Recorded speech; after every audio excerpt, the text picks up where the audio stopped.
काव्ये संक्षेपः श्रुत्वा वस्तु समग्रं तद्धर्मात्मा धर्मसंहितं व्यक्तमन्वेषते भूयो यद्वृत्तं तस्य धीमतः उपस्पृश्योदकं सम्यग्मुनिः स्थित्वा कृताञ्जलिः प्राचीनाग्रेषु दर्भेषु धर्मेणान्वीक्ष्यते गतिं रामलक्ष्मणसीताभिराज्ञा दशरथेन च सभार्येण सराष्ट्रेण यत्प्राप्तं तत्र तत्त्वतः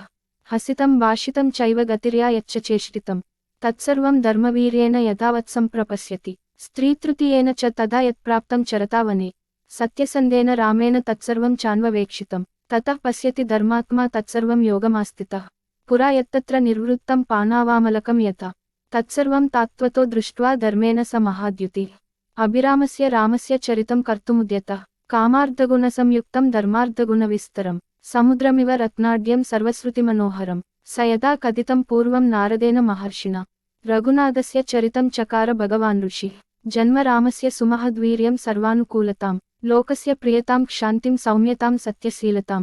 नानाचित्रकथाश्चान्या विश्वामित्रसमागमे जानक्याश्च विवाहं च धनुषश्च विभेदनं रामरामविवादं च गुणान्दासरतेस्तथा तदा रामाभिषेकं च कैकेय्या दुष्टभावतां विघातं चाभिषेकस्य रामस्य च विवासनं राज्ञः शोकविलापं च परलोकस्य चाश्रयं प्रकृतीनां विषादं च प्रकृतीनां विसर्जनं निषादादिपसंवादं सूतोपावर्तनं तथा गङ्गायाश्चापि सन्तारं भरद्वाजस्य दर्शनं भरद्वाजाभ्यनुज्ञानाच्चित्रकूटस्य दर्शनं वास्तुकर्म विवेशं च भरतागमनं तथा प्रसादनं च रामस्य पितुश्च सलिलक्रियां पादुकाग्र्याभिषेकं च नन्दिग्रामनिवासनं दण्डकारण्यगमनं विराधस्य वधं तथा दर्शनं शरभङ्गस्य सुतीक्ष्णेनापि सङ्गतिम् अनसूयानमस्यां च अङ्गरागस्य चार्पणम् अगस्त्यदर्शनं चैव जटायोरभिसङ्गमम् पञ्चवट्याश्च गमनं शूर्पणख्याश्च दर्शनं शूर्पणख्याश्च संवादं विरूपकरणं तथा वधं करत्रिशिरसोरुत्थानं रावणस्य च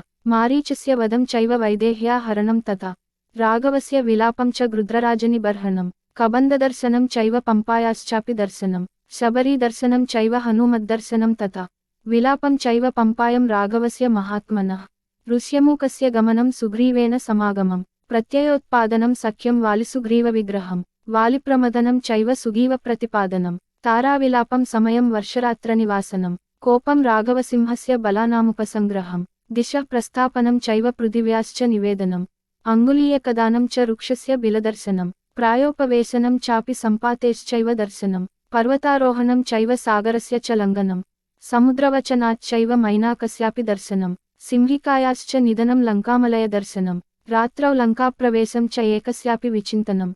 दर्शनं रावणस्यापि पुष्पकस्य च दर्शनम् आपानभूमिगमनमवरोधस्य दर्शनम् अशोकवनिकायानं सीतायाश्चापि दर्शनं राक्षसीतर्जनं चैव त्रिजटास्वप्नदर्शनम् अभिज्ञानप्रदानं च सीतायाश्चाभिभाषणं मणिप्रदानं सीतायाः वृक्षभङ्गं तथैव च राक्षसीविद्रवं चैव किङ्कराणां निबर्हणं ग्रहणं वायुसूनोश्च लङ्कादाहाभिगर्जनं प्रतिप्लवनमेवात मधूनां हरणं तथा राघवाश्वासनं चैव मणिनिर्यातनं तथा सङ्गमं च समुद्रेण नलसेतोश्च बन्धनं प्रतारं च समुद्रस्य रात्रौ लङ्कावरोधनं विभीषणेन संसर्गं वधोपायनिवेदनं कुम्भकर्णस्य निधनं मेघनादनिबर्हणं रावणस्य विनाशं च सीतावाप्तिमरेः पुरे विभीषणाभिषेकं च पुष्पकस्य निवेदनम् अयोध्यायाश्च गमनं भरतेन समागमं रामाभिषेकाभ्युदयं सर्वसैन्यविसर्जनं स्वराष्ट्ररञ्जनं चैव वैदेह्याश्च विसर्जनम् अनागतं च यत्किञ्चिद्रामस्य वसुधातले तच्चकारोत्तरे काव्ये वाल्मीकिर्भगवान् ऋषिः